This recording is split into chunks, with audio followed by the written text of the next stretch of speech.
Good afternoon. I hope everyone's doing well.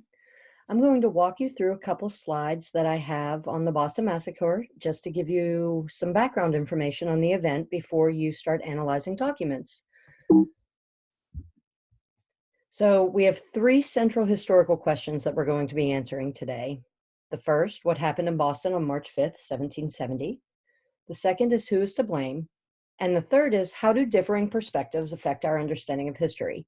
So as you read and analyze the documents or images that I've provided you, I want you to think about how people perceive things differently. How when we see something, our background, our culture, our prior experiences, our knowledge may affect the way we internalize or create a perspective around an event. So, a little bit of background on the Boston Massacre. Following the 7 Years' War, which we've already studied, Boston had become a center for conflict between the colonists and the British. The major reason for this was Boston was a major commercial hub. There were lots of shipping and imports and export business there.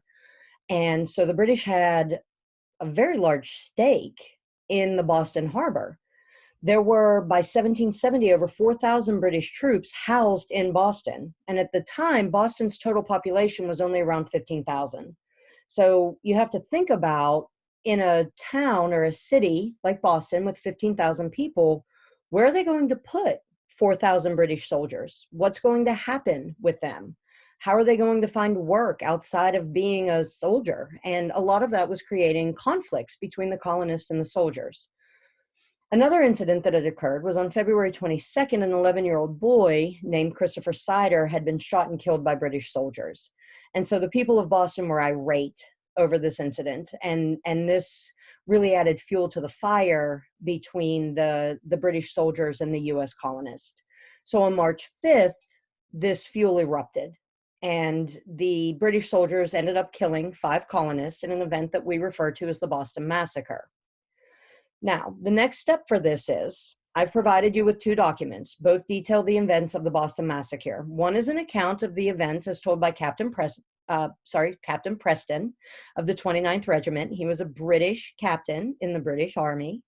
The other is an engraving created by Paul Revere, and you're probably most familiar with Paul Revere because of the poem, The Midnight Ride of Paul Revere. He was the guy that supposedly, and I do say supposedly, we'll explore this later, but he supposedly rode 1 if by land and 2 if by sea and warned everybody that the British were coming. So I want you to look at the 2 of these documents, and I want you to answer the questions that follow it in an analysis. You're going to return to Canvas now when this video ends and follow the link below this video in Canvas to get to your next step. Again, if you have any questions, you can meet me in office hours on Wednesday between 9 and 10 or 1 and 3, or you can email me at any time. Have fun with this. Thanks. Bye.